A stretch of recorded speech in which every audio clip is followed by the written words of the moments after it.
नमस्कार साथियों, एक बहुत महत्वपूर्ण जानकारी मैं देना चाहता हूं कि अनूप भाई यहां पे मौजूद है और मैंने बताया कि सुशील भाई और अनूप भाई संयुक्त रूप से उस नर्सरी को चला रहे हैं, वृंदा एग्रो की ब्रांच को।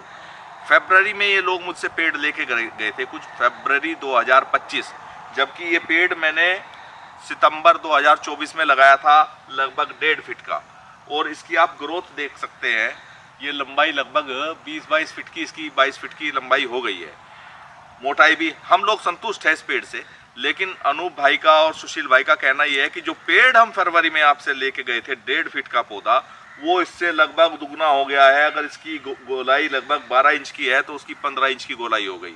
और ये क्या व्यवस्था है, वहाँ पर तेज क्यों चला पेड़? तो मैंने इनका कारण बताया जब वैज्ञानिकों से पूछा कि हरियाणा और राजस्थान का आधा हिस्सा जो हरियाणा से टच है, वहाँ कि मिट्टी में ताकत ज़्यादा है, फॉस्फोरस और जिंक की मात्रा बहुत ज़्यादा है, इसलिए पेड़ बहुत तेज़ी से चलता है। तो लोग जो किसान वहाँ के आसपास के हैं वो इस पेड़ का बहुत अच्छा लाभ ले सकते हैं। हमारे यहाँ अगर ये पेड़ 6 साल में ये साइज़ का हो जाएगा तो वहाँ पर ये वाला साइज़ 4 साल में हो जाएगा। तो किसान साथियों, हरियाणा और राजस्थान के किसानों को मैं कहना चाहता हूँ कि आप लोग इस पेड़ को लगाओगे तो वास्तव में आर्थिक रूप से बहुत तेजी से ये आपको मजबूत कर देगा।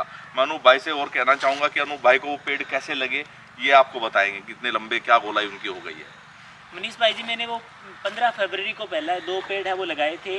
उनकी ग्रोथ है वो इससे एक तो हाइट ज़्यादा है और दूसरी उसकी मोटाई है वो भी इससे ज़्यादा है। हम बार बार वीडियो के थ्रू वो पेड़ है वो दिखाते भी रहते हैं, तो इससे तो बहुत अच्छा, बहुत ज़्यादा और तेज़ी से वो ग्रो कर रहा है। और मेरे को सबसे अच्छी बात इसकी ये लगती है कि हमारे वहाँ पर क्या है, धान की बेल्ट ज़्यादा है, तो लोग क्या है पौधे लगाने से कतराते हैं, क्योंकि उनको ऐसा लगता है कि इनकी छाया होगी तो वो फसल को पनपने नहीं देगा। जैसा कि आप देख रहे हो, वहाँ पर भी वो पौधे दिखा रहे हैं और यहाँ पर भी आप बहुत सारे पौधे हैं वो देख रहे हो कि इनकी छाया आपको बिल्कुल भी देखने को नहीं मिलती है। दूसरा, इनकी पत्तियाँ इतनी छोटी होती है कि वो ऊपर ही डिकम्पोज होकर नीचे गिरती है, पता भी नहीं चलता है, उसकी खाद ही ज़मीन को अच्छी से लग पाती है। तो साथियों, ये बहुत ही फ़ायदे का सौदा है किसानों के लिए, और मैं तो कहूँगा भी आप इसको एक बार ज़रूर अपना कर देखें, आप इसके दीवाने हो जाओगे। ये बात मैं काफ़ी लंबे टाइम से आपको कहता हुआ आ रहा हूँ। धन्यवाद साथियों। तो बात ये है कि अनूप भाई के अनुसार कि जो ग्रोथ हमारे यहाँ पेड़ ने 14 महीने में ली है, वो वहाँ ग्रोथ 8 महीने में ले चुका है। तो यानी वहाँ की ज़मीन ज़्यादा ताकतवर है। और किसान भाइयों, कभी भी कैलकुलेशन आप मुझसे फ़ोन पर पूछ सकते हैं।